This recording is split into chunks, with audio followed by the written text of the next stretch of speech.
In tonight's in-depth coverage, I'm looking into illegal immigration in Oklahoma. A big immigration bill is headed for Governor Kevin Stitt's desk, and he says he will sign it. It makes being in the U.S. illegally a state-level crime. It's not just the jobs of the feds anymore. Under this bill, your local police department could arrest someone suspected of being here illegally. In the state Senate, when it comes to immigration, Democrats and Republicans agree things are not great. The federal government has failed.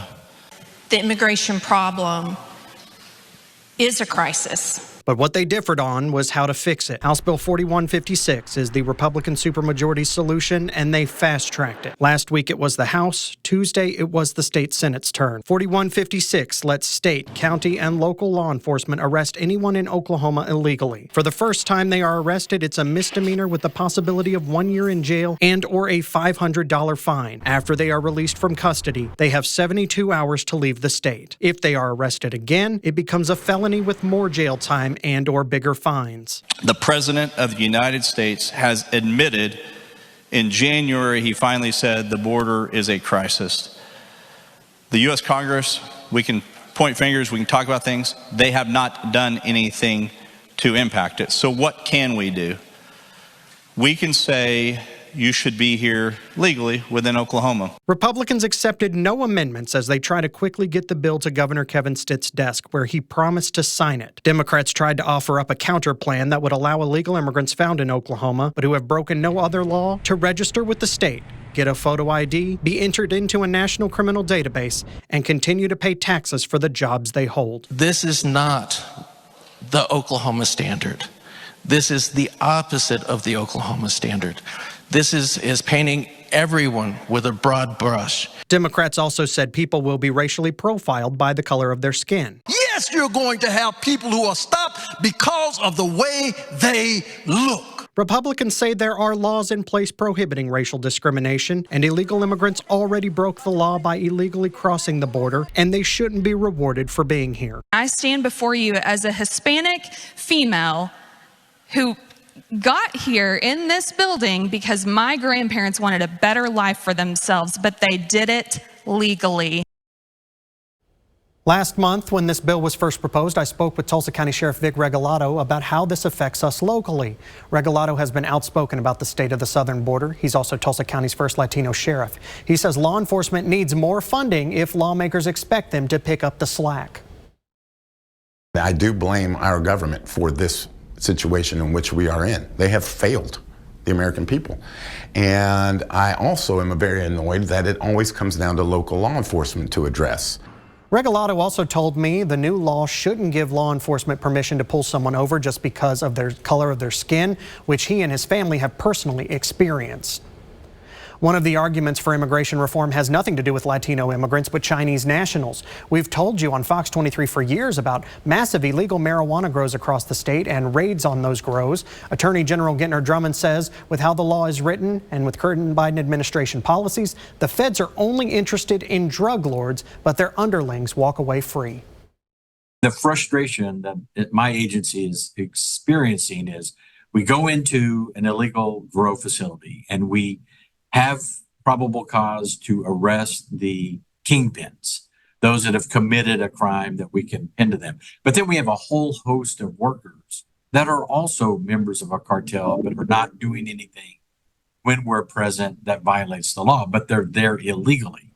Drummond says if illegal immigration is a state-level crime, the feds can take care of the big guys at these large grows while the state handles others who are likely Chinese nationals here illegally. All of this debate is happening right now because of what is going on down in Texas. Texas passed Senate Bill 4 last year. It was the first state to try to make illegal immigration a state-level crime, saying the federal government has been doing nothing to help them control an influx of migrants. Texas has a right to defend ourselves, and we will use that authority to declare an invasion and fight back against that invasion.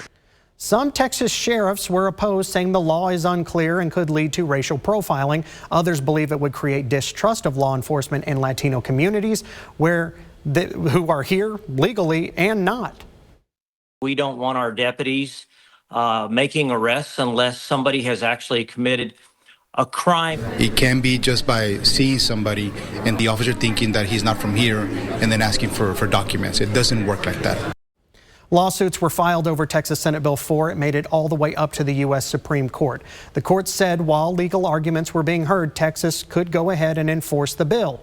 Republicans nationwide believe this is the Supreme Court signaling that they're fine with states cracking down on immigration on their own. We do need to note that an appeals court then turned around and said while the bill is stuck in the court system, it still must be on hold because it may be found unconstitutional later. Right now, any efforts to fix what is happening at the southern border in Congress are on hold. That bipartisan bill would hire 1,500 more security agents and officers, 100 more immigration judges to help tackle the backload of 2 million cases, 4,300 more asylum officers, and new policies so they can resolve cases in 6 months instead of 6 years now. And you may remember that moment when Oklahoma U.S. Senator Republican James Lankford mouthed, "It's true," when President Biden was asking Congress to approve Lankford's immigration reform bill. Republicans continue to push for immigration reform when discussing foreign aid for Ukraine and Israel. But Lankford says nothing will happen on Capitol Hill because President Trump wants to campaign on the issue this fall. They killed it. Ironically, not Democrats. Right. It was, and it was painful to be able to watch it. It got stirred up in all the presidential politics, and several of my colleagues started looking for ways after President Trump said don't fix anything during the presidential election. It's the single biggest issue during the election. Don't resolve this. We'll resolve it next year. Quite a few of my colleagues backed up, looked for a reason to be able to shoot against it, and then walked away. I get that. That's a decision everybody makes in it. My issue is if we're pursuing everything, we very often end up with nothing. If we're pursuing someone coming later to fix it, later seems to never come. When we have a moment to fix things, we should fix as many things as we can then come back later and fix the rest. That's on Donald Trump, Senator. Again, he's got an office that he's running for. He's got a campaign that he's running. I'm already in office. I've got a responsibility to be able to carry on this. I think everybody cares about the future of the country. President Trump has a bigger picture of a lot of other issues he's looking for. If we have a President Biden again, this never gets any better. And I think President Trump sees this as a moment that if this gets fixed, then maybe a few people don't vote. Right before I went on air here at 6:30, I got a statement from the Tulsa mayor's office about how Tulsa police would enforce this new law that has been passed here locally. The city says TPD promises no racial discrimination whatsoever from their officers, and they believe the new law will hurt the relationship between Tulsa police and Tulsa's Latino community when it comes to working together to fight crime.